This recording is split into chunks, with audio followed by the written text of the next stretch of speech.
I think there was unfinished business, to be honest with you. You know, obviously back in 2012 it came to a premature end with the Islanders. It was my first year as a head coach in what I felt was a successful season, and it ended pretty abruptly, and it was pretty emotional leaving the island, leaving a lot of friends, leaving a lot of supporters, and then it really became, you know, the uncertain times of what was I really going to do. You know, I left the island, I came back to England, I was out of work for a year, you know, looking for jobs. Nothing seemed to be coming up. And then I was nailed on to get a job in England, and the last week leading up to it, they said that they couldn't find room for me to turn around and become part of their coaching staff.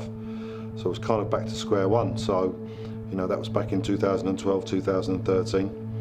And then I ended up in Bahrain for a year, which was the most fantastic experience again with the under-23 national team. Another learning curve. And most recently in 2015, you know, I was working back in England after being in Bahrain, and I took a call from the league that there may be an opportunity to come back to a team on the island. I wasn't sure whether it was the Islanders that were coming back, but it was obviously a new franchise, and it really kind of fitted in with that. I was actually, no word of a lie, going on vacation to Puerto Rico before the English season was starting, and that's when I had the opportunity to meet Carmelo and his representatives. Met them for an hour, had a very, very good conversation with them, and I said at the end of it, whatever happens, irrespective of whether you decide to follow through with myself or whoever comes on board, I'll be there to help you. Luckily enough, you know, Carmelo and his executive committee decided to give me the job, and as far as I'm concerned, we haven't looked back since.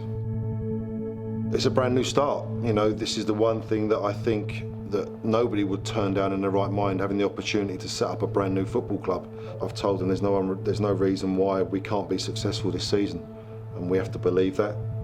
But more importantly, the players have to believe that, and that's what we're looking to do. You know, young team, old team, a mixture of everything. One thing is there is a very strong connection between the players, and we've built that through pre-season. Robertson on the left side, looking for a center, looking for a center. There's a goal! Goal!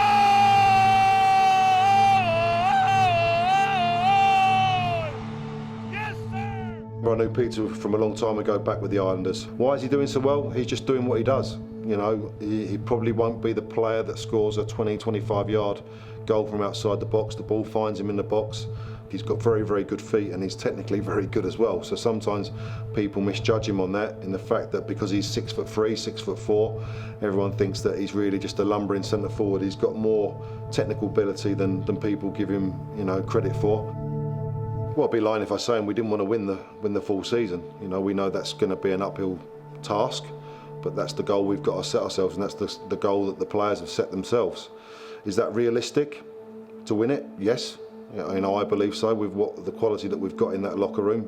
The long term, I think the future is very bright for Puerto Rican players. That's something that Melo has stressed that he wants to bring back to the island. He wants to bring a unity back to a football club that hasn't been on the island since 2012. And this one's only been in existence really for a month, really, if you talk about league games. Look back on it, and the supporters have played a magnificent part in it, but everybody's played their part, and that's the one thing that Melo wanted to bring to the island.